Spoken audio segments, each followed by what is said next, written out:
Now, we've got to start with the budget. Yeah. I mean, the entire conversation of the last year in the public, among the sensible people, but down the pub, in the office room, is we're all taxed too much. Yeah. Public services aren't working very well, and we need to spend less on welfare. I mean, I don't think there's anyone who's paying too much attention, unless you're, I don't know, a complete, like, Corbynista lunatic who doesn't think that we need to curb the ballooning welfare cost. And yet, for some reason, the Chancellor is going to add £15 billion to the welfare bill on Wednesday. Now, some of that is going to be included with an interest rate, an inflation matching increase in benefits. Now, people on the lowest incomes face the highest issues with inflation because it's food and energy and things like that. I don't have an issue with that. I have an issue with the number of people claiming benefits, rather than if you're entitled to benefits, I think you should be able to afford to eat and heat your home. But scrapping the 2-child benefit cap, it's unbelievably unpopular, including among Labour Party voters. More than 50% of Labour voters disapprove of scrapping the cap. But Labour MPs want it because they think this will relieve child poverty. What on earth is she thinking? Well, the reality is this. We'll come to everything else that Rachel Reeves is saying. But she is, for now, a puppet of the Labour Party's far left wing.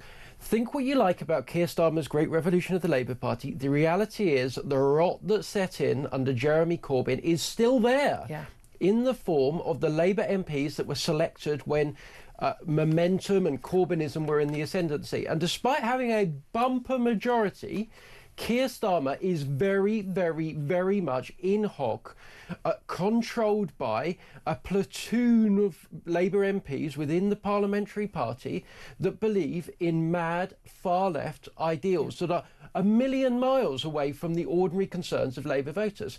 And what is the result of that? Well, we're about to see a budget that finally draws a line under the fact that if you want to get by in this country, if you want to do well, then here's what you've got to do. You've got to break the laws. You've got to have as many children as you possibly can. Yeah. If you do that, if you're sat in a council estate and you can't get, and your house is falling down, it's easy. Just pop a couple more out. Yep. All of a sudden you'll get bumped up the queue. Even better if you're an asylum seeker, and you are going to be able to suck more and more and more and more out of the system. And who is going to pay for it?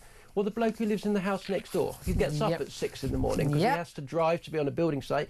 By the way, taxes to drive are going to go up. But we're cutting rail fares. But we're cutting rail fares for the wealthy commuters. Which are roughly like 3% of commuting journeys. I mean, it is madness. This government, more and more and more, every single day, proves the fact that the Labour Party has just turned its back on working people. It is, and also it's just entirely and utterly consumed on every issue with the concerns of lefty middle-class people in Islington and Hampstead. These are the things, these are their talking points. Oh, the train's so expensive.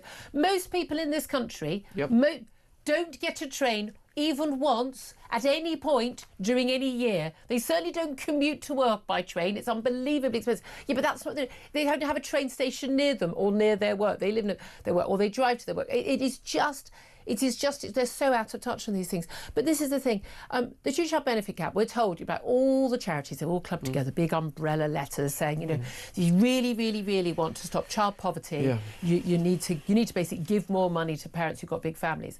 But no, if you really, really want to stop child poverty, those parents need to go out to work. The vast majority of those parents not working, and if they are working, I've looked at there are official statistics available. The vast majority of them only have one parent working, and they often don't work full time, but have got 3, 4, 5, 6 kids. So here's the solution. You can either both get a job, and work full time like everybody else does with kids, or you can not have all the kids. You can just, we have this thing called free contraception. Now, if your religion, and it often is the case that you're looking at a large minority of those who've got these bigger families are Bangladeshi and Pakistani heritage families, and they have larger kids. That's the normal sort of social model. That's fine. But if you want to have a load of kids, you're gonna have to pay for them. I really object. I have so many friends One really good friend of mine has got 2 kids, and she got pregnant a 3rd time. She sadly lost it, but she was genuinely saying, we can't afford a 3rd kid. We literally are barely making ends meet right now. This is about 20, 30 years ago. We can barely make ends meet. What do? She goes, I don't want to abort, but she was absolutely horrified. Although, would have loved another child, but they couldn't afford another child. And yet she pays taxes to this day to fund families who went, we can't afford another child, but we'll just get everyone else to pay for them. And bearing in mind, this is not child benefit. This is not the 20-odd quid a week that you get, child benefit. That's not capped for anybody. You get that for every child. This is £3,500 a year. £3,500 a year per child. They're not tapering it. It's not like for the 3rd child. £3,500 extra a year for every child that you have. This is categorically insane. Yeah, and look, there are hundreds of thousands of families every year that are making decisions that basically they would love to have an extra kid. They're working, they're in a job, they've not got their hand out, and they're being penalised. And we all know the types, because we all saw the articles all through the noughties when this was in place, with feckless father of the year that's got 13 different kids from 8 different women going around the estates being as despicable, deplorable. By the way, I've got no time for those women either. Choose a better father for your kid. Feel very strongly about this, ladies. Choose a better father for your kid. And have some personal responsibility. And by the way, if you make really, really bad decisions in life, one of the things that's going to happen is your kids are going to have a worse time. And there are parents that got up this morning at the crack of dawn when the sun was far from getting up, that went out early in order to provide a better future for their kids, to work hard, to give it to them. And what does the Chancellor of the Exchequer, their government, turn around at the end of the week and tell them? It's, no, for the people that did none of that, for the people that never make an effort, for the people that are swinging the lead, we're going to take more money off you. So by the way, you're working on Saturday too, so that we can fund more, because we've got some mad Corbynista student union lunatics running the show, and that's what we're doing, because there are people and we don't care about you. Exactly. And the Transport Secretary was doing the media round yesterday on Sunday, and she was saying, no child should lose out because of the choices their parents make. I mean that's everybody does. Everybody does. Of course they do. That's why parents work hard. That's why when people have kids, the usual thing is that mums will often work part-time, or work part-time for a bit to be around for their kids, because that's what kids need and families need. And dad will do extra hours. That's actually, people can say, oh, it's sexist. No, that's the norm. That's what happens. And dad works extra hours and actually misses out on family time a lot to fund that and do the right thing. People say, people don't go and just splash out on like a new car or a big night out because they're trying to save for a future for their kid, to buy a home in a nicer area, to get their kid into a better school, to make sure they can. I mean, I remember my husband talking about it. His dad worked Saturdays for years so they could do a week's holiday in a caravan park in North Wales, and you're just like so grateful to that, the extra work that went in to do kids. So we're saying that should we give every kid a week in a caravan park in North Wales, even though their dad doesn't work the extra hours? It is such a lack of understanding of how families work, what motivates human beings. I don't want kids to suffer, but here's the thing: I'm not saying these kids are not going to be starving, right? The only thing that is forcing these kids to suffer is their feckless parents who don't do the job they're supposed to do to fund their children. It is that simple. End of. Full stop. Meanwhile, business is going to have to pay more tax. They're not employing people. We've got the business secretary right now. He's giving a speech and talking about breaking down business growth barriers. Give me a break. CEO of the Confederation of British Industry, Ray Newton-Smith, she says she's calling the government to deliver stability in the budget so businesses can invest, because no one's actually. We'd like stability, but in a good way. We don't want it unstably. We've got this whole big thing, this whole debate on the left, and Zach Polanski, the Green Party leader, has been asked about this as well. This idea that we can just borrow. To hell with the bond markets. Yeah, you can say to hell with the bond markets. Who do you think you're borrowing from? You can say to hell with the loan shark as well. Who are you borrowing from? If they decide that our finances in our country are unsustainable, we are going to be up a very, very, very unpleasant brown creek, and we are not going to have even a thimble, let alone a paddle, to get us out of it. No, but actually, Julia, the bond market, the people that lend this government money and charge interest on the basis of how much risk they're doing it, they're saying it's more expensive for the British government to borrow money at the moment because they're all sexists. Oh, yes, it's the same reason that Lakshmi Mittal, Britain's 8th richest man until the weekend, is moving to Dubai. It's because she's a sexist. Labour donor. He was more than happy to stay when we had a female Prime Minister, ×2. He was more than happy to stay in the country when for female business secretaries. But no, Rachel Reeves, he's decided it's nothing to do with the fact that she's putting up taxes everywhere she sees. It's nothing to do with the fact that she can't add up. It's nothing to do with the fact that her career seems to have involved answering the telephones in Lloyd's customer services department.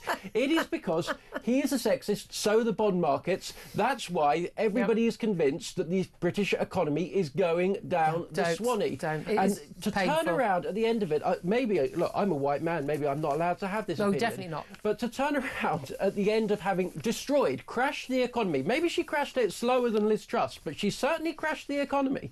To turn around at the end of that and say it's sexist to point it out, I mean, come on, is that the level of standards in British politics? Yeah, I really object to the idea you can't criticise someone. And a Prime Minister can't give a good put down to a female MP because that's sexist. Oh, get over yourselves, ladies, really get over yourselves. Well, pressure was heaped on ex-Prince Andrew about that over the weekend by none other than the Prime Minister, wasn't it? Yes, and that seems a slightly unprecedented move, but the cynic in me suggests that maybe the Prime Minister wanted to deflect away from some of the questions about what's happening on Wednesday. But clearly this is an issue, and for the Prime Minister even to suggest it is a fairly unprecedented move.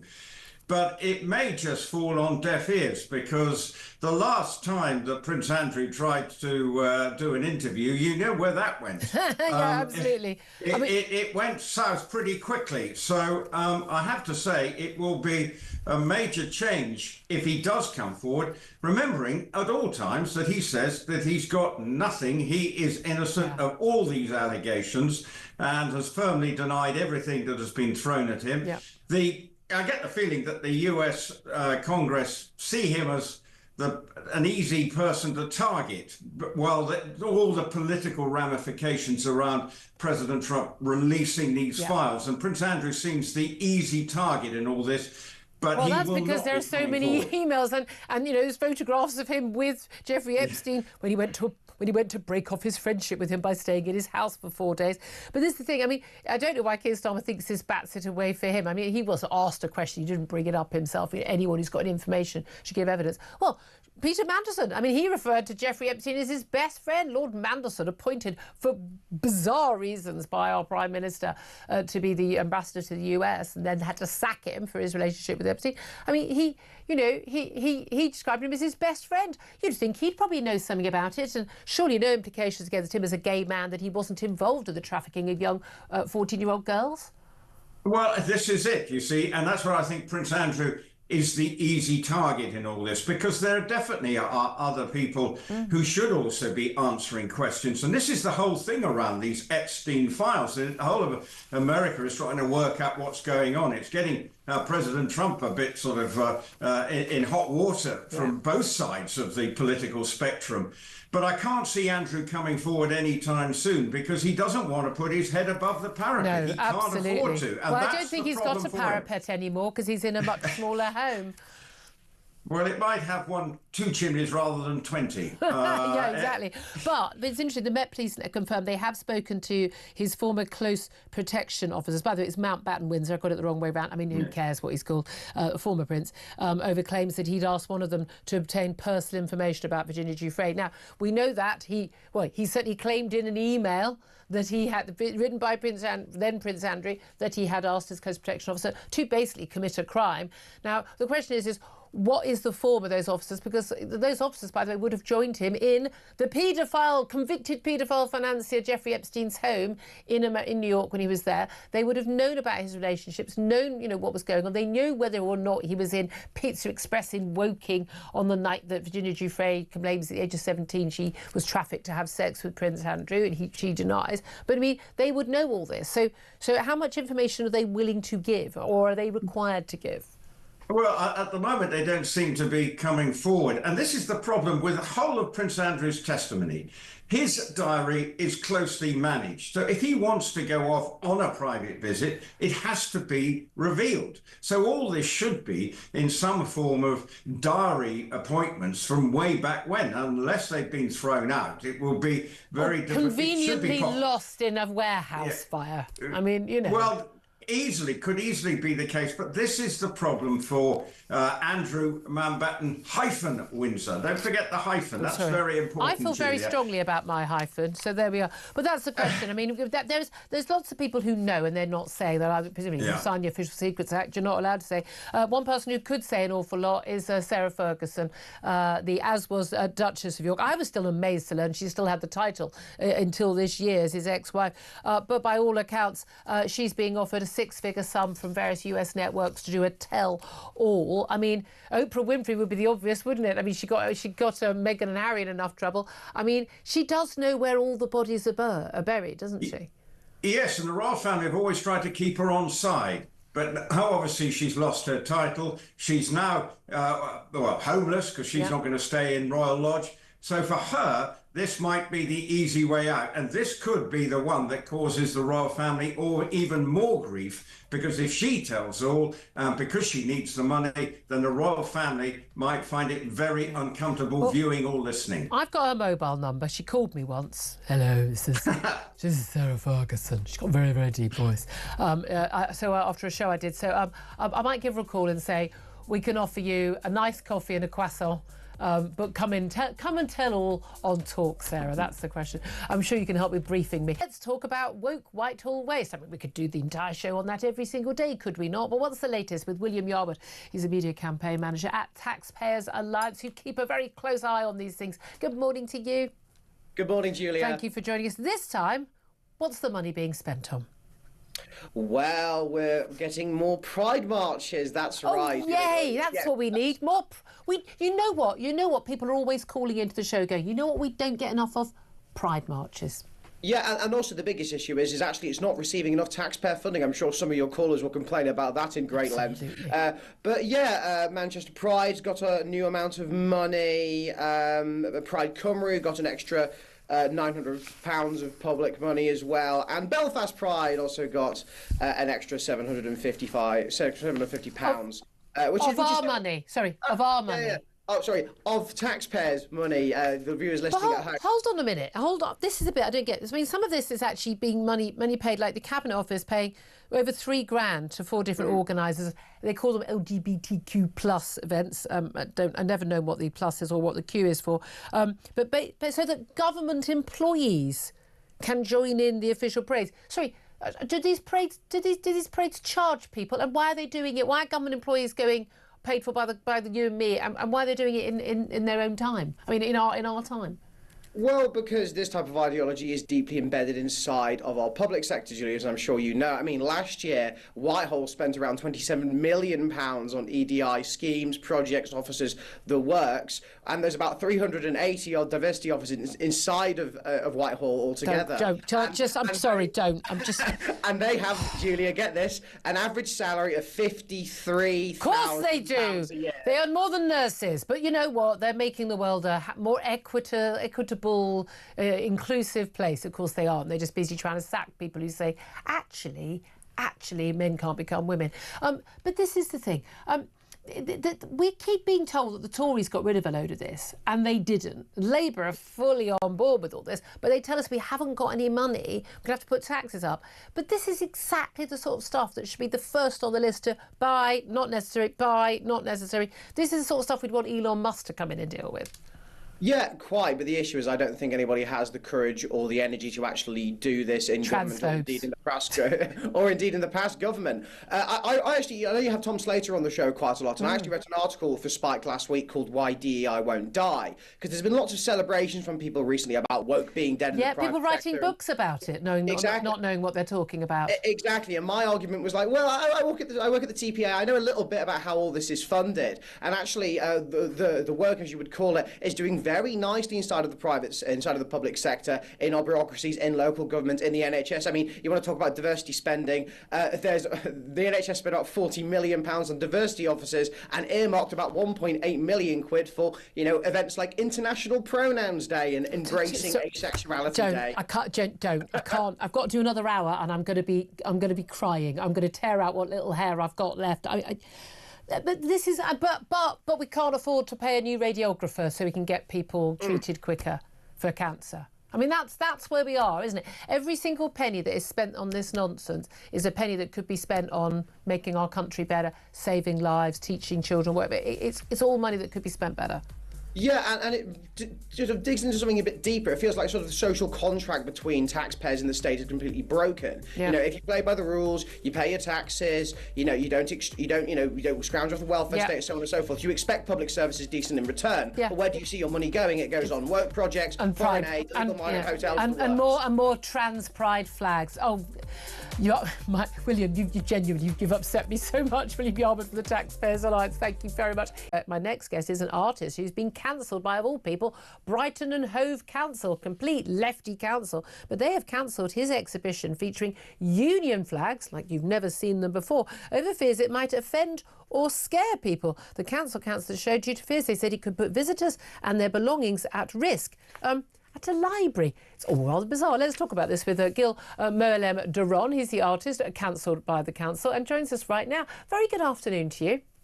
Good afternoon. Thank you so much for joining us. Well, I mean, for those who don't know, if those who are watching, we've got most people are listening, lots of people are watching on YouTube, can see some of the images you've got. You basically, talk us through just your art, the Union flag. It's not a Union Jack, as many people would recognise it, red, white and blue, multicoloured, lots of different designs. What's the sort of the idea, the message you're trying to send with your artwork using sort of the Union flag? Okay, there are two messages or interpretation of the Union Jack or the Union flag. One that showing, instead of the three colors, using the basic of the design, but changing the colors with textile designs from various communities who live in this country, including there is even a representative to Victoria created tartan that she made, Queen Victoria. And the other matter of this flag is that it's ever changing, so it's basically being updated as other communities joining this country. Yeah, and it's about, I mean, it's basically representing and celebrating diversity. It's created in collaboration with the organisation Stand Up to Racism. Now, there might be some people who would say, oh, I don't want you messing with the flag, but this is art. I 100% defend. I think these images are absolutely stunning and beautiful, I have to say. But the local council said that this would somehow... and that's what I can't work out. They said that displaying national flags, this was going to be at Jubilee Library in Brighton, displaying national flags could be taken out of their artistic context and could put visitors and their belongings at risk. You got a phone call and then an email saying that library visitors might encounter the work unexpectedly and take offence. Who entering a library, seeing these images, would take offence at them? Would they take offence at them because it was the Union flag at heart, or would they take offence at them because it was diverse representations on the Union flag? Which was the concern? Do you know? No, really, this is need to be asked to the council and the library. What I do like to mention is that together with this interpretation of the Union flag or the Union Jack, there are two other flags supposed to be part of the exhibition. One is the St. George flag, and the Union Jack slightly modified to include historical facts about, for example, St. George, that was a Palestinian and a migrant. Originally, his grave is in the country I migrated from. And that on the Union Jack, the English originally were a Germanic tribe, they are Angles, so I'm mentioning that. And they were also migrant, or if you want, colonizers, and hence we have the wait a minute, English. so we're colonizers even though we were colonized. It's so difficult to keep up. I know that was a red, white and blue flag, and it's got English, German, and the English were migrants. There's a lot of this argument, isn't there? Look, I don't view my country in that way. I don't view my flag in that way. However, I wouldn't find it offensive. I certainly would never want an artwork cancelled. I mean, nice to see it. I think the images are very, very beautiful. They are political, you could argue. But what is your reaction? Have you found somewhere else to? I mean, this is an exhibition that has been in many other places before. Have you found somewhere else to hire? And what's your message back, very briefly, to Brighton and Hove Council?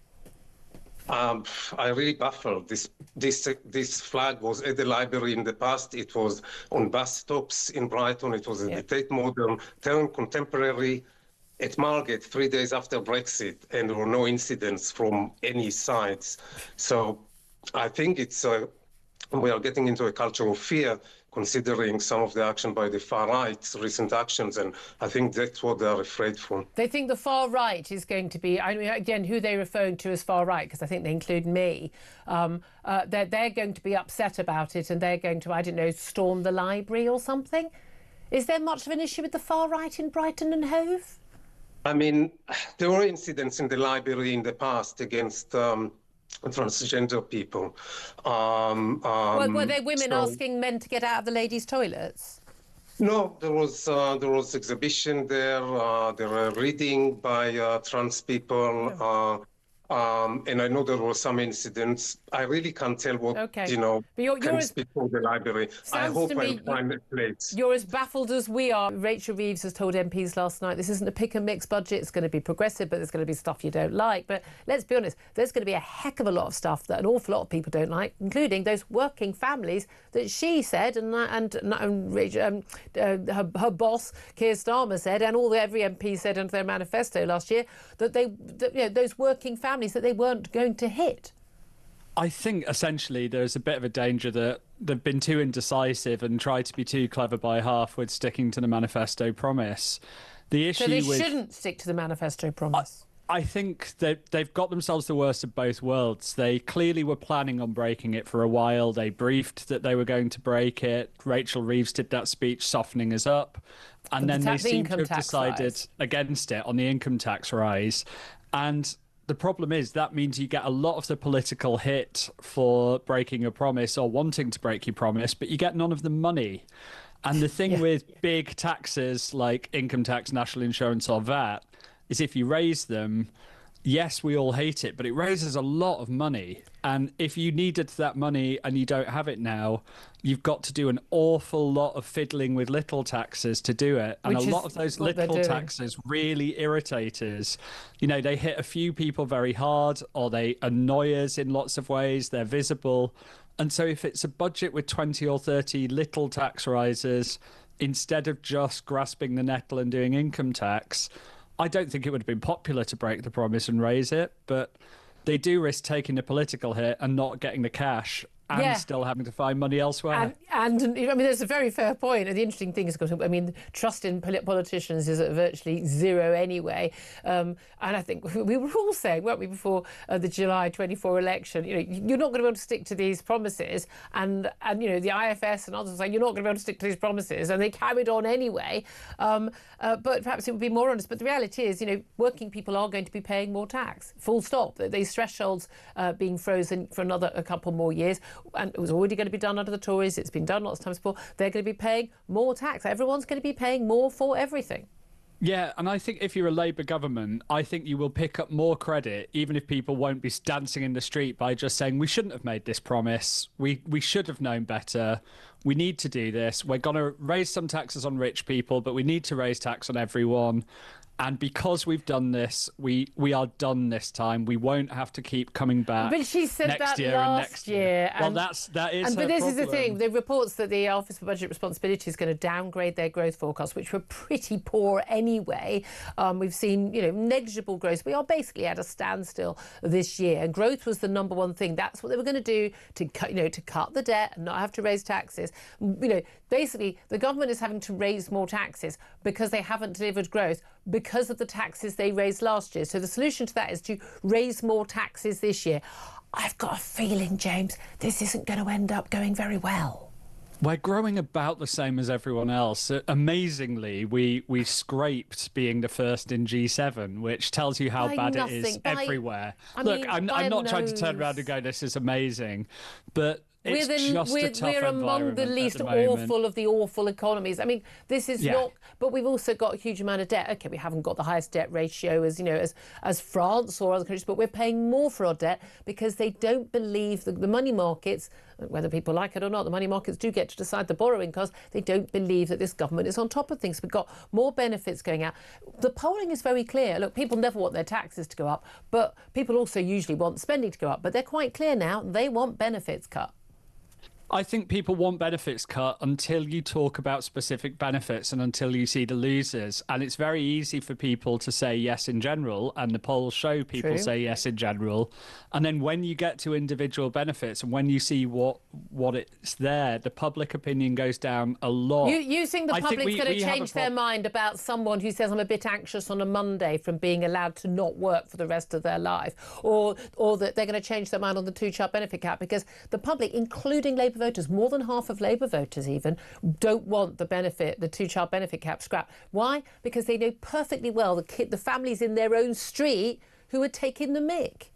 I think there are some policies a government should do even when they're unpopular. I'm sure you would agree on that. I actually think that two-child benefit cap is one of them. Why? I think it's a small amount of money and it would take 300,000 children a year out of poverty. There are plenty of other ways of taking those children out of poverty. No, of course it's not the kids' fault, it's the parents' fault. You can take those kids out of poverty by the parents getting a job. In most of those families, don't tell me they're working families, they're not. In most of those families, the majority of those families have a working parent. No, they have one parent working part-time at best. If you've got 3 or more kids and you're not both working, which is what most other families do, you're not doing your job as a parent, and you shouldn't be having more kids. A lot of these aren't two-parent families. If you're a single parent and you're working 24 hours the majority a week, the majority of them are actually two-parent families, and because most of them are actually, a huge percentage of them are Bangladeshi and Pakistani heritage families, and they have very few single-parent families in them, as you know, because of the stigma of divorce in those communities. I've lots of friends who are single parents and family members. They've all worked full-time.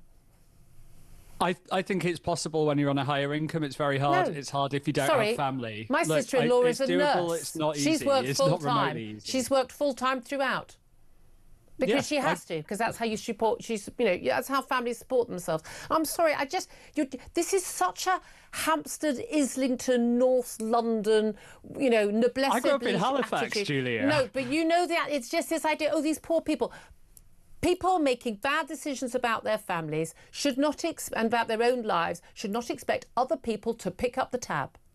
I don't think we should punish kids for the decisions of their parents. The parents are punishing their kids. And I also don't think we should punish people for having kids when we're worried about our sort of. I am very keen on more people having kids, but as a general rule, if we want more children to be born so that they can become the taxpayers of the future and fund things. Yeah.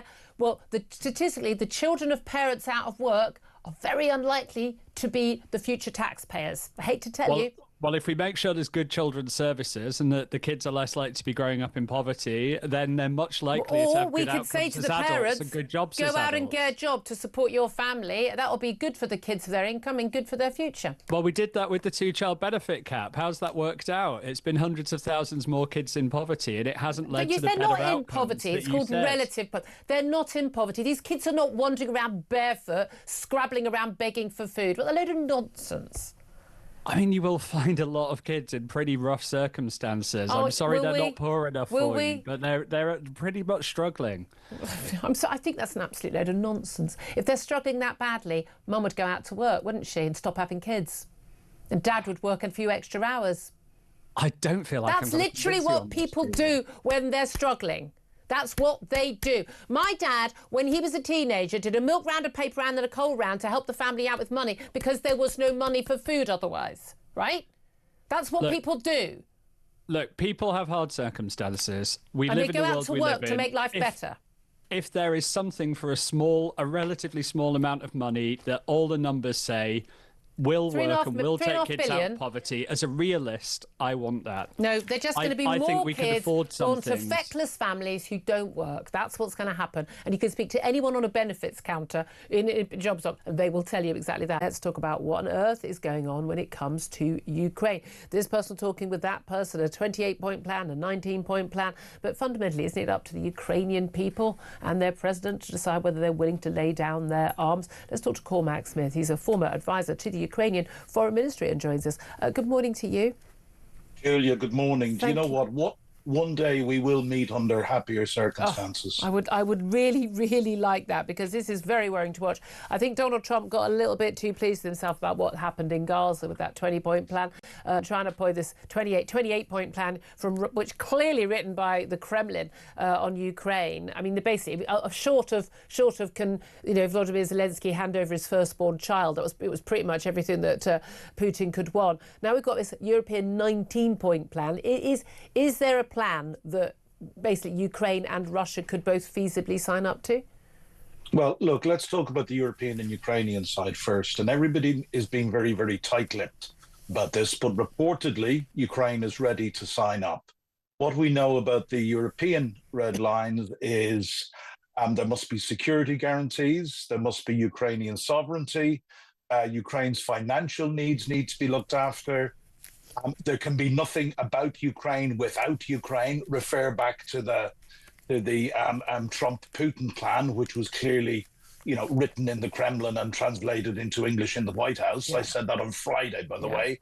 And also, there's going to be the return of children. Now, look, we don't know, but I can say with a great deal of confidence what the three clear Ukrainian red lines are going to be. The 25% of Donetsk in the Donbass, which Russia wants to be further conceded, will not be conceded. So land that Russia has not conquered, which contains these sort of fortress towns and cities, they will not and cannot concede that. No, because that is effectively a gateway to Kyiv and the rest of Ukraine. Secondly, they cannot accept restrictions on the future size of their military. Yeah. And I do not believe they can give an undertaking not to join NATO in the future, because this is fundamental to Ukrainian sovereignty, but also to their future security. Yeah. Yeah, I mean, that's my reading of it. And again, it's fascinating. And we had a guest on yesterday. And again, these are Kremlin talking points. It's like, well, expansion of NATO. No, countries asked to join NATO because of Russian expansion threats. Sweden and Finland were absolutely fine not being parts of NATO. So was Ukraine, because there was, this guarantee. I mean, it is extraordinary that this idea that NATO is in an aggressive force when it's never launched a war on anybody. Julia, can I please say, this infuriates me. I sat down with a very good friend, a senior Ukrainian ambassador, in the early weeks of this further invasion, and we decided to identify what the 5 biggest lies that Russia told and the narratives they have out there. I won't bore you with the other 4 unless you want them, but one was NATO expansion. Yeah. And we saw 2 years ago when Finland, who have a 1,340-kilometre border with Russia, decided to join NATO. Despite all the nuclear saber rattling, Russia's reaction was to withdraw troops from their border with Finland. This is bully boy tactics. There are only 2 reasons, and I must remind people that Russia invaded Ukraine. One, a democratic, free, successful Ukraine was the biggest threat to this criminal Kremlin regime. And the successful Maidan revolution was the straw that broke the camel's back. Yeah. But 2, Ukraine used to account for 40% of industrial output in the Soviet Union. This is an old-fashioned war of colonial Exactly. conquest. It was the breadbasket of the Soviet Union. It's the industrial heartland. Of course, the slice of Ukraine that Russia wants is the industrial region. I keep having conversations with people saying, oh, well, it's a horribly corrupt regime and this and that. And it's like, no one's saying it's perfect. No former Soviet nation is.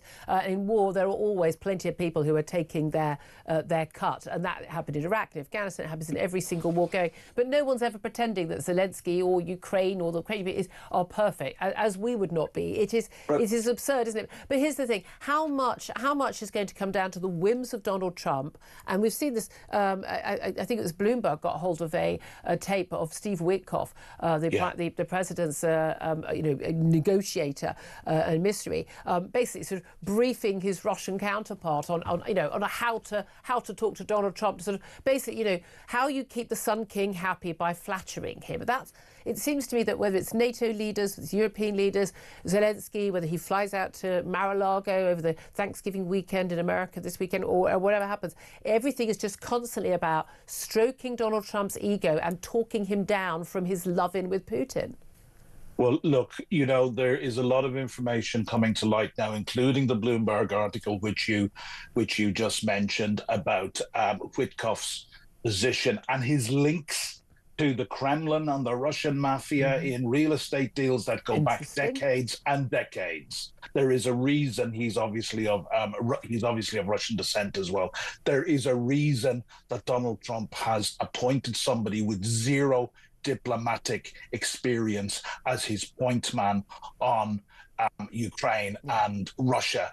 But you say that this depends on a whim to Donald Trump. If there has been a deal agreed by the Americans and the Europeans and Ukraine accepts that, it is going to become increasingly difficult for Donald Trump to hold his pro-Kremlin line. I'm not saying that he won't, because he never ceases to surprise us. But it is really this. My prediction is that this deal is backing both Putin and Trump into a little bit of a corner, because they are continually failing the reasonableness test, which Ukraine is continually passing. And this is the thing: Ukraine has to be seen to be we don't want war. We're agreeing to something. The Europeans put forward reasonable proposals and agrees to trying to make Putin look like the difficult person, which of course he is. He's the person who invaded in the first place. And again, it is fascinating. Do you think that there is actually a deal that could be done? Because actually Ukraine have come a long way. I don't think we'd be happy as the British people if we'd been fighting a war for 4 years and had seen so many of our menfolk killed, and indeed innocents killed, our children, basically stolen away and kidnapped by the foreign force, to basically give away 20% of our country to the invaders. I'm not entirely sure we'd be willing to do that. I'm not quite sure why we're expecting Ukraine to. Sorry to be vulgar, but babies raped also. Cormac, I think we've lost your mic. I think unplugged slightly. Can you hear me now? Yeah, we got you now. Yep. Sorry, I was just saying. Excuse the crudeness, but also our women, children, and even babies raped by Russians. Julia, can I say one thing, very please? quickly? You talked about corruption. The 2 years that I was a British diplomat embedded in Ukraine's Ministry of Foreign Defence, the pot that I was paid out of was specifically to deal with reforms and corruption. Anytime I did extra work, I had to demonstrate, i.e. with other ministries, I had to demonstrate to the British ambassador, who was my boss, that it was forwarding the anti-corruption and reform agenda. Ukraine is making progress. Yeah, exactly. It's starting from a low base. That's for sure. David Lammy, the Justice Secretary, apparently planning to announce next week, in leaked documents that emerged yesterday, to scrap jury trials for pretty much all crimes, apart from the very most serious murder, manslaughter, rape and other crimes that could lead to a prison sentence of more than 5 years. Let's talk to Sir Michael Ellis, KC, about this now. He's a barrister and former Attorney General. Good morning to you, Sir Michael. Good morning, Julia. Thank you very much for joining us. I have to say, I was absolutely gobsmacked when I saw this news, and not least because we're talking about David Lammy, who, when he was Shadow Justice Secretary in 2020, he had said that scrapping jury trials, even in the event of an emergency like lockdown and inability to get, juries of 12 people into a room together under those rules, was completely wrong, and jury trials were fundamental to our democracy. Apparently, they're not fundamental anymore. Do you agree with him? I certainly don't agree with this latest decision. I mean, really, this has all the hallmarks of another mastermind decision from David Lammy. The reality is that, look, the English judicial system and jurisprudence has been exported around the world where democracies thrive. And the reality is that it's one of the things that we have exported very successfully. It's an 800-year-old principle. In fact, it goes back even beyond that. It goes beyond time immemorial, before the year 1189. The reason why it's lasted so long, Julia, is because people understand that it works. It's the best way of getting justice when people are accused of wrongdoing. Prior to that, in this country, we used trial by ordeal, where people expected divine intervention to be the process. It's an absolutely irresponsible decision. Well, hold on a minute there. I mean, most countries around the world, okay, I agree, we've exported it. I completely agree with you on that front, it's a fundamental right. But most countries don't have jury trials in the same way that the Anglosphere largely does. Do they not have justice, or is there proof that what we do, and I sat on a jury a few years ago and found it an incredibly, really life-changing experience to have done so, and was really impressed with how everything worked. Do they have a worse justice system because of that? Well, look, I think it's important to remember that of the 193 countries in the world, most are not democracies. It's a point worth making. Most of them are dictatorships and autocracies. Depending on how you define a democracy, there's something like 25 or 50 countries in the world that are democracies. So what other countries do that are not democracies is not something really that we can compare to our system. The fact is that here's a government which has said we can't interfere with the ECHR, in their opinion, because that would be a breach of the rule of law. Of course. An ECHR which has run out of control in the last 20 years and only existed since the 1950s. Meanwhile, they want to interfere with an ancient principle that goes back more than 800 years. And the Americans, for example, the Trump administration already are concerned about this government and this country when it comes to free speech.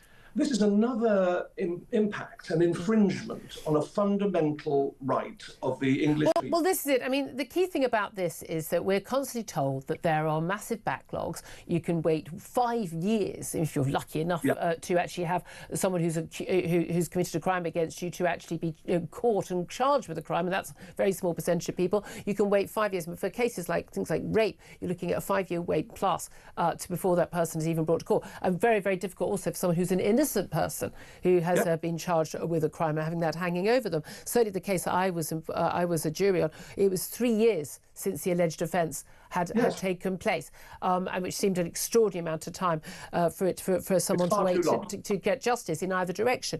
But we're told that this we can speed things up. Now, Lord Leveson, who was asked to look into basically speeding up the judicial process or the justice process, he looked at AI, terrifyingly, but he also suggested that people, if they faced only, more than 3 years or less, they wouldn't get this, but it would be a judge and lay magistrate, so not someone with formal legal training. David Lammy's gone further. You have to face 5 years or more and only a judge. Why is a judge with legal training who's said they're going to be totally unbiased, why is a judge less trustworthy to make that decision on guilt or innocence than 12 ordinary people who come from ordinary lives? Well, the first point is, Julia, that this decision to remove the right to trial by jury in almost all cases won't actually affect the backlog at all. What you say about the backlog is absolutely right, and it's unconscionable. Justice delayed is justice denied, and something does need to be done about the backlog. But it's not, anybody who works in our Crown Court system will know, it is not, the cause of the backlog is not because of juries. It's because of a lack of sitting days because governments have underfunded the criminal justice system and so are not paying for judges and courts to sit. So every day there are empty courts around the country because they can't afford to run them. And secondly, we have an increasingly complex system of evidence because of the advent of so much data on mobile phones, so many more CCTV. So every case, even a simple burglary case, there'll be hours of CCTV footage to go through. So it's the complexity of cases, it's the lack of resources in the estate. Those are the things that are causing the 3 or 4 years delay. Not a lack of 12 people who can be required to turn up to jury duty. So it's completely the wrong. Be a few hours. So in a way, scrapping juries. I mean, you're not going to get any more money for the courts. You're not going to get any more judges sitting, or more lawyers getting legal aid. So it literally doesn't solve the problem at all. It doesn't solve exactly. We don't even pay jurors, as you all know from your jury experience. We pay expenses for travel, but it's not what's causing the problem. This is the irony. If they actually bothered to ask anybody who works in the criminal justice system, who goes to the Crown Court on a daily basis and does these trials, prosecuting, defending, they'd find out that actually getting rid of jury trials isn't going to solve the problem. So not only is it an insult to 800 years of history, not only is it a deep impact on our rights as a nation and as a free people, but it won't even work. Yeah, I mean, that's even more galling. And again, it is bizarre that anyone would think it would, knowing those basic facts. In terms of the concern a lot of people have right now, we have concerns about two-tier policing, we have about different communities, we have concerns about two-tier sentencing, two-tier justice. Again, I was somebody who was raised to believe in when scientists and doctors told me things, and when police officers did things, and judges did things, that I would trust them. That's my background. I don't trust any of those people anymore because of the last few years, but particularly with judges. We were told last year, we don't have two-tier policing, we don't have two-tier justice, and yet we had a government saying we're going to throw the book at people who were rioting post-Southport, and then judges did throw the book at people. Lots of people were, basically fooled and given bad advice to plead guilty to things that they really were not crimes. They were just things people had written on social media. But they were given really harsh sentences, much harsher than other people are getting, even for physical offences against people. And then we've seen some cases involving Southport people who were accused of inciting some of the riots. No action by them, but literally just physically writing things. And juries have been letting them off like that. I mean, within 5 minutes of getting in the jury room, they go, yeah, not guilty, move on. Is there a case that actually jurors do protect against the politicisation of our judges? Absolutely they do. In fact, juries also inject robust common sense where idiotic decisions have been made. And they will say, frankly, sometimes we call them in the legal system a perverse jury, meaning that it's going against the weight of evidence. Because a jury will sometimes say, okay, or at least we assume they say, back in the privacy of the jury room, they'll say, well, perhaps there is enough evidence here, but frankly, this prosecution shouldn't have been brought in the first place. Or frankly, this individual's already been punished enough by something else that's happened, and we're not going to convict. And so we have an injection of robust common sense. I too, Julia, am very worried about two-tier policing, two-tier justice.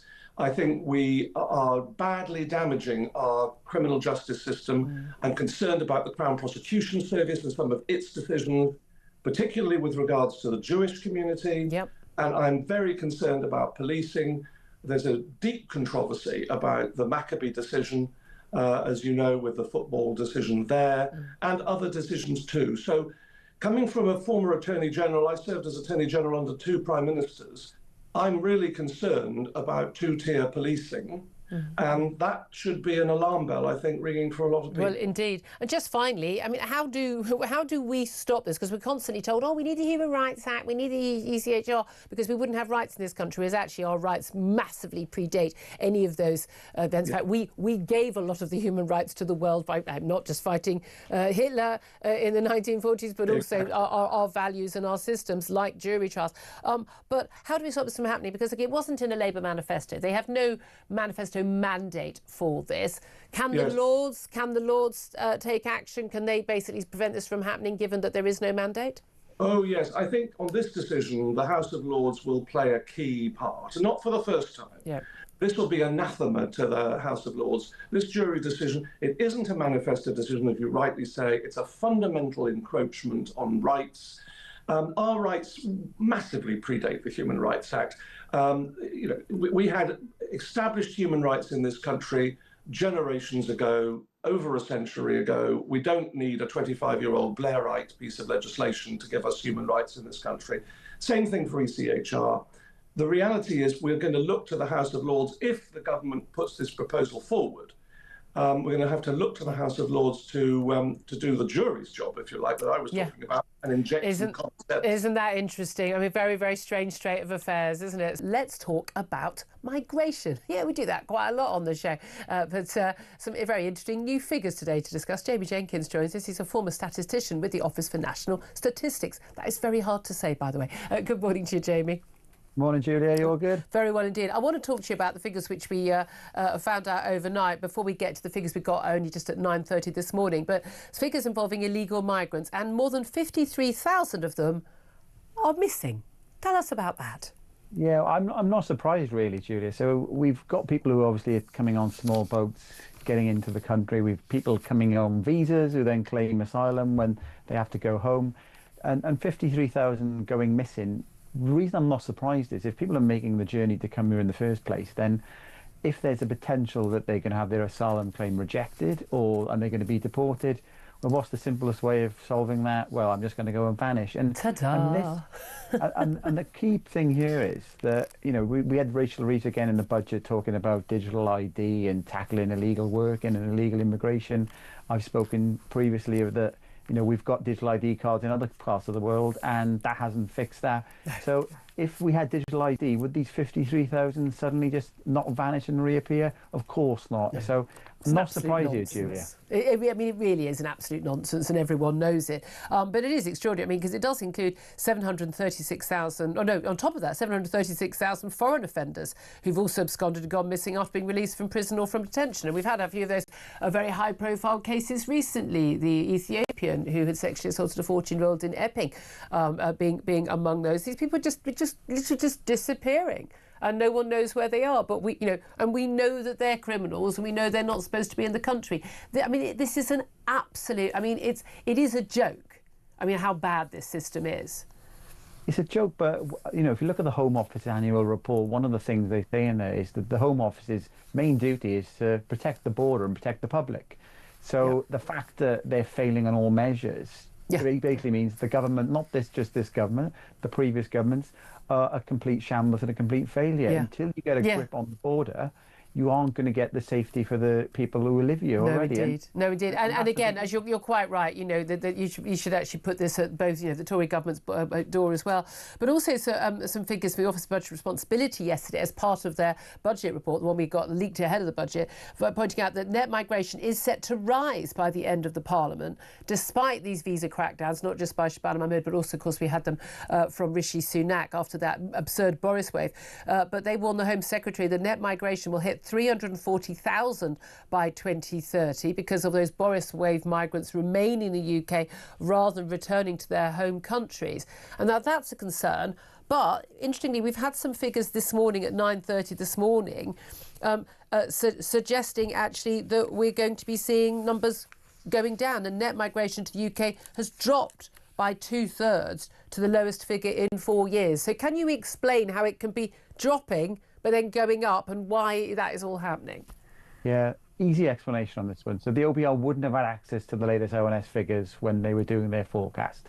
And all they've done basically, Julia, is taken kind of the latest policies around immigration. And then when we get a little bit further out, they've taken the ONS population projections that were done a few years ago, which would be based on the kind of previous levels of immigration. All right, they're just guessing. Yeah, basically. They're guessing. They're going, finger, win, we think it's going to hit this. So we should take this with a pinch of salt. To be fair, they've often been wrong even about figures like for the last year. They have to revise them all the time. They, for instance, didn't realise quite how many Brits were leaving the country. They thought it was a few tens of thousands, and it turned out to be 250,000. Yeah, and when they do modelling, they actually do a number of different scenarios. They'll do a high immigration, a low immigration, right, and they have to land somewhere in the middle. And that's kind of what the OBR have done, is just gone back towards us. I wouldn't think that that's too much cause for alarm. But the figures that have come out this morning, and Julia, very quickly, what they're showing is, so net immigration's come down. The reason that's come down is mainly because of the crackdowns that were put in force by Rishi Sunak on the visas. So work entrants are down, study visas are down, and dependents coming in are down as well. But what the continuation we do see in the numbers, though, Julia, is the net immigration is caused by non-EU people coming in, India, China and Pakistan, the top three countries. Yeah. And we are still seeing net emigration. We spoke recently about the revisions that we've seen, but we're still seeing net emigration. So more Brits leaving than coming in.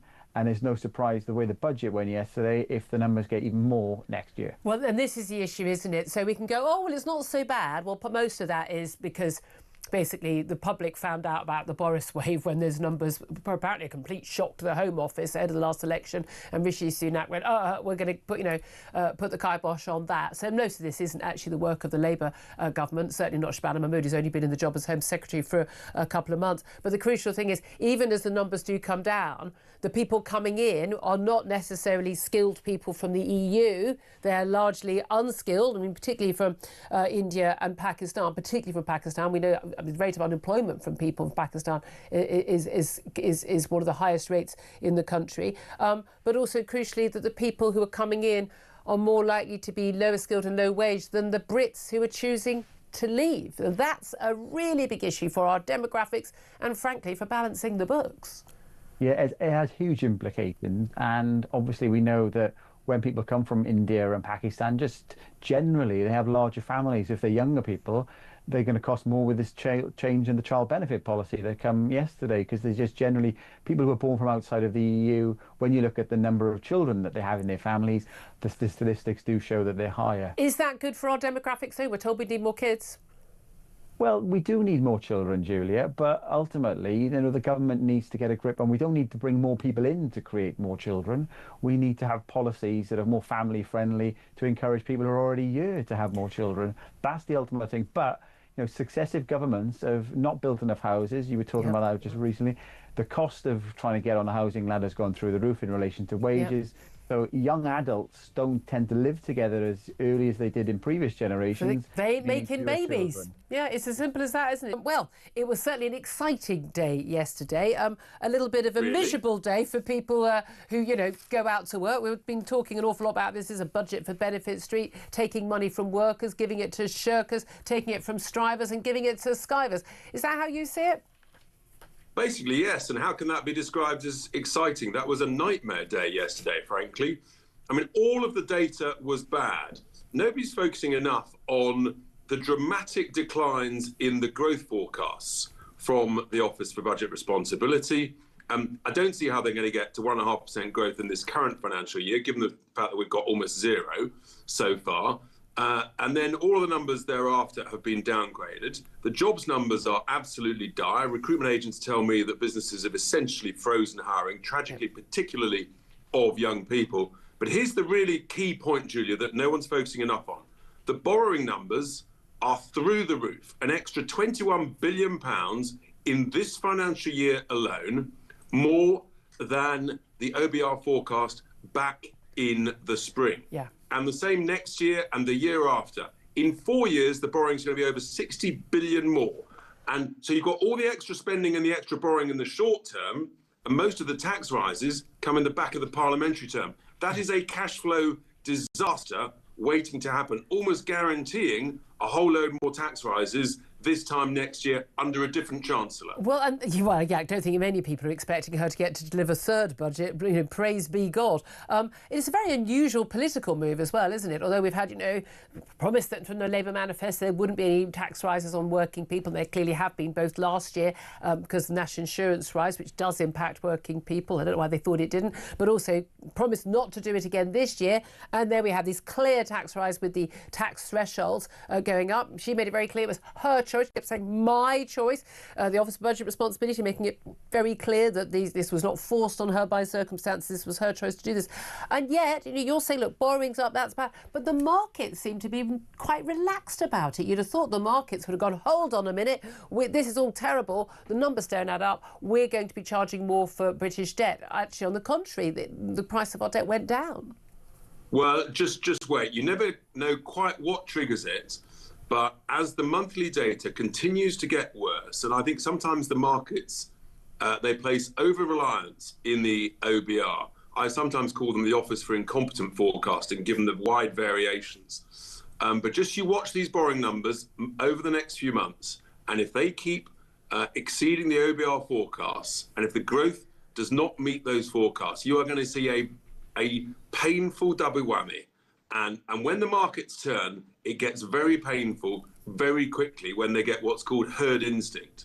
Yeah, well, it was very interesting when we saw Rachel Reeves sort of hitting back about Liz Truss. You think, have you seen the borrowing figures compared to when Liz Truss was in charge yesterday? In terms of what was, I suppose, the worst stuff that you heard from the Chancellor yesterday, what really sort of stuck in your craw? Well, the bottom line is that it pays to stay at home. Benefit payments are up, and those who set their alarm at 5 or 6 in the morning, they're all being penalised. Real disposable income per household is down every single year.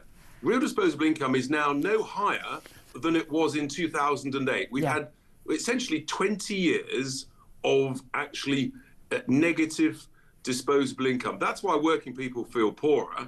Yeah. And if you keep raising benefits that, of course, are tax-free, and you keep freezing income tax thresholds on those who do work, you've got a desperate double whammy where essentially it no longer pays to go to work, and that's what we're seeing. So it's a budget for Benefit Street, but as in terms of growth, making work pay, making risk-taking, being an entrepreneur, a small business owner pay, frankly, many people are not going to bother, and many people are saying, I'm off to the golf course or I'm fleeing the country. Well, and that's one of the big worries. And we know, 250,000 people last year did leave the country. And we've also got the latest migration figures suggesting an awful lot of people come to the country. It's going down. And the figures are, there are quite a whole range of figures. But net migration to the UK has dropped by 2/3. It's the lowest figure in 4 years, we're told. It's still, of course, absolutely sky high, with an estimated 204,000 more people coming to the country than leaving the country in the 12 months to June. Now, a lot of this actually is not down to what has happened since the Labour Party got in July 24. It's down to what Rishi Sunak did when it was exposed that we'd had the Boris wave. But what do you make of those figures? Are they at least going in the right direction? I tell you what I'm making. I'm claiming credit for them, and Reform UK is claiming credit because we made such a song and dance 12 to 24 months ago that actually the Tories changed tack and essentially made some, completely reverse their previous uncontrolled open borders process. That was purely because of the pressure from Reform UK. So look, the numbers are in the right direction. They've got a long way further to go. But don't be deceived. In addition to those numbers, I think there's another 110,000 asylum claims from all sorts of people, where they've come here on a boat or come here with a student visa and then claimed asylum. So the numbers are still way, way too high. And the last thing we need is more people in this country. We've got to get our own people back into work. Well, that's the thing, actually. Predictions from the Office of Budget Responsibility yesterday were that we're actually going to see rising net migration to 340,000 by the end of the decade. But actually, an awful lot of the fall isn't a fall in the number of people coming, it's a rise in the number of people leaving. And unfortunately, a lot of the people who are coming are low-skilled, low-wage migrants from, let's face it, the third world. And a lot of the people who are leaving are people, entrepreneurs, people who are entrepreneurial and aspirational and high earners who are fleeing higher taxes. So the one in, one out, it doesn't work for us economically, does it? Well, that's why we say that no overseas nationals should be paid any benefits whatsoever, because if we're told that people need to come here to work to fill the jobs, well, the clue's in the name work. Either work or in the nicest possible way. It doesn't help us as an economy. It doesn't help us as a nation. So we want high-skilled, highly qualified people who speak the language, who integrate into the communities in numbers we can absorb, and then everyone's a winner. Otherwise, this thing doesn't work. And that's before, by the way, the impact of AI in terms of the quantity of, for example, white-collar jobs. You know, we'll get through it, but it is a significant shift it's another whole industrial revolution. And the last thing we need is more people. We've got to get our own people back into work and make sure that we can keep people in work using AI. But we're told we do need more people. What we specifically need is more working age people, particularly more children, to become the next working age generation to fund all of us when we are in our retirement. Because as we know, we don't have a pot for most of us that just sits there all, you know, in the treasury in the corner. Oh, that's the one for Richard and that's the one for Julia. It's actually money that's being spent day to day. So we need to have more children.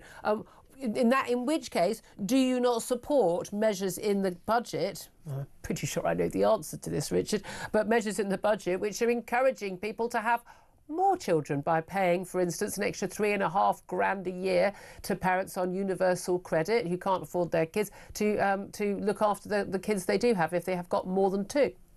Well, the key is in the word work. And so we want more British-born children who are part, essentially, of working where you've got two working families, but on low incomes, and many people are working, doing critical jobs to the economy, but on low incomes. They shouldn't be denied the ability to have children. So that's why we've said have a targeted focus on low-income working parents, where you've got two parents at work. That's what we want to do. Two parents working full-time? Yeah, that sort of thing, and you can look at not that sort of thing. Either two parents working full-time or two parents work... I mean, it's not a mystery why people who work part-time or one of two people work part-time, they can't pay their bills, is it? While everyone else is striving, doing a 40-hour week. The key clue is in the word work and the incentive to work, and people who want to contribute to their community by working and to our economy by working. That's where we're at on that. But overall, if you don't make work pay and you don't make entrepreneurs, if you don't give them a reward for taking the risk, then we're not going to get any GDP growth, and we're heading towards a major drama. I'm interested in Nigel Farage offering to pay the legal fees for the 80 farmers who were arrested yesterday, that protest outside Parliament. Well, they were banned from being outside Parliament with tractors. A number of tractors and farm vehicles were brought to the capital in breach of that order, which came very late in the day. Why is Nigel Farage offering that? Because it was absolutely disgraceful, the treatment of the farmers. They'd been told for weeks that they could have a lawful, peaceful protest. The last time they came to London, they left the streets cleaner than they found them in the morning. And the reality is that because the farmers didn't want to fly pro-Palestine flags on their tractors, they weren't allowed, because it might be a bit embarrassing for the Chancellor and the Prime Minister. And one chap was arrested for blowing the horn of his tractor. I mean, for heaven's sake, what's going on? So we've said, and we will be helping a number of those arrested with their legal fees. We just think it's wrong. It was a political decision by the senior management of the Met Police for all the obvious reasons. Is it two-tier policing? It's two-tier policing, it's two-tier justice, and we're going to make sure that those farmers can get all the legal assistance that they require. Can I also ask you one final question just about the more than 53,000 illegal migrants who are missing? The leaked document headed absconded pool from the Home Office was released last night, showing they've got 53,000 illegal migrants, some of whom are actually foreign offenders being released from prison, supposed to be in detention, supposed to have been deported. Just they're here in Britain. Don't know where they are. We don't know what they're doing. What do you make? Well, we do know what they're doing, actually. We do know what they're doing. They're on every high street. They're working illegally, whether it's in barber shops, vape shops, mini-marts, car washes, you name it, they're there. In plain sight, the degree of criminality and money laundering. I mean, I first broke it as a presenter on Talk about 3 years ago. Yes. And I got a whole load of abuse for it. But, I mean, the switchboard lit up. And people were saying, I've suddenly got a dozen barbers on a small high street in a market town. And I know COVID was dramatic, but it didn't make our hair grow faster.